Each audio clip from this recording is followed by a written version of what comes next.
Potensi starting 11 terkuat Juventus musim 2022-2023, lini depan mewah tapi pelatihnya Allegri.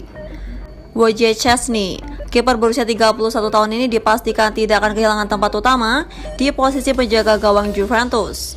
Musim lalu, Szczesny tampil sebanyak 40 kali atau kiper yang paling banyak mendapati kesempatan tampil. Namun demikian, posisinya di awal musim tampak akan tergantikan oleh kiper lapis kedua antara Mattia Perin atau Carlo Pinsoglio. Szczesny dikabarkan mendapat cedera di sesi pramusim. Ia harus absen setidaknya sampai 30 Agustus 2022 mendatang. Selepas itu, jika segera pulih, ex-kiper Arsenal itu akan segera jadi pilihan utama lagi. Back, Juan Cuadrado. Cuadrado adalah pilihan utama di posisi wingback kanan dengan 45 kali penampilan. Maka ketika beralih harus menggunakan back kanan. Pemain berusia 33 tahun ini tetap akan dapat tempat utama.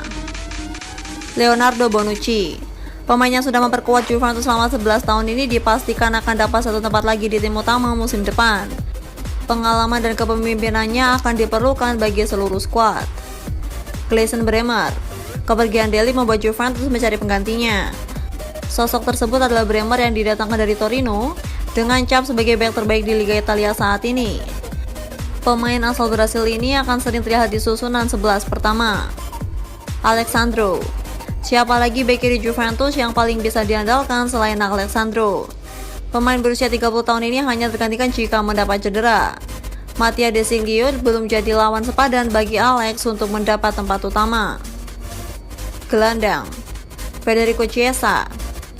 Chiesa memang masih dibekap cedera dan akan kembali pada awal Oktober 2022. Kembalinya pemain berusia 24 tahun itu akan membuat posisi di sayap kanan segera menjadi jaminan. Untuk sementara ini, posisi sayap kanan bisa diisi oleh Angel Di Maria. Manuel Locatelli. Locatelli dengan cepat jadi idola baru di Juventus sejak didatangkan dari Sassuolo. Ia sudah bermain sebanyak 43 kali di seluruh ajang musim lalu. Itu berarti tempatnya masih akan aman di musim ini dengan Massimiliano Allegri tetap berada di kursi kepelatihan. Paul Pogba. Pogba didatangkan tentu dengan suatu alasan, apalagi kalau bukan jadi pemain inti di lini tengah Juventus. Sayangnya, Pogba kini dibekap cedera selama kurang lebih 2 bulan. Sehingga satu posisi di lini tengah bisa saja digantikan calon pemain Leandro Paredes atau Denis Zakaria. Leandro Paredes.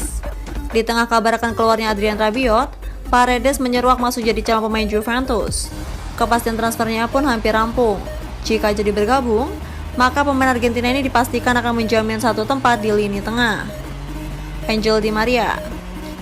Dengan formasi 4 back, Di Maria dapat kembali dimaksimalkan di sisi sayap. Tidak harus bergantung pada wingback. Di Maria sendiri sebenarnya dapat beroperasi di 2 sayap. Dengan cederanya Chiesa yang mengharuskan bergeser ke kanan, posisi sayap kiri kemungkinan besar akan diisi oleh Filip Kostic terlebih dahulu. Penyerang Dusan Vlahovic.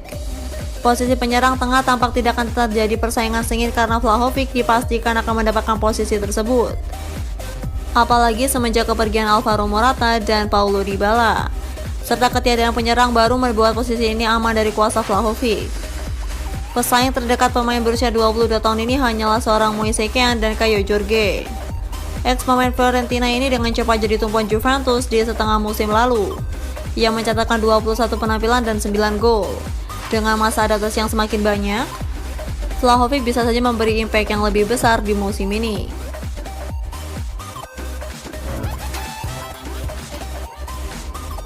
Juventus hampir dapatkan Leandro Paredes, namun masalahnya ada satu. Juventus tampaknya begitu sibuk di pekan ini setelah menjalankan tes medis untuk Filip Kostic. Juventus semakin dekat untuk mendapatkan Leandro Paredes dari Paris Saint-Germain.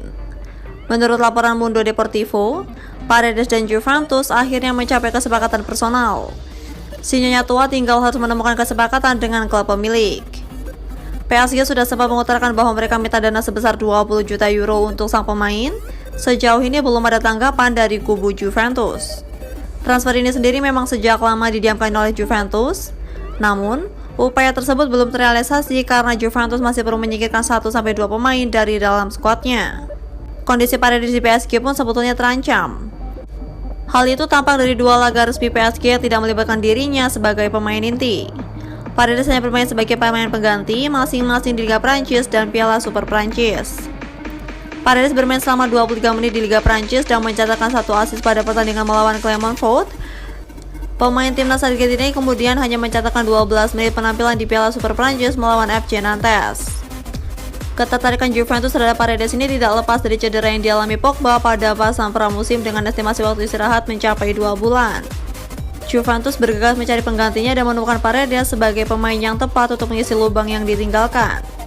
Kini, penuntasan transfer harus segera dilaksanakan sebelum bursa transfer ditutup.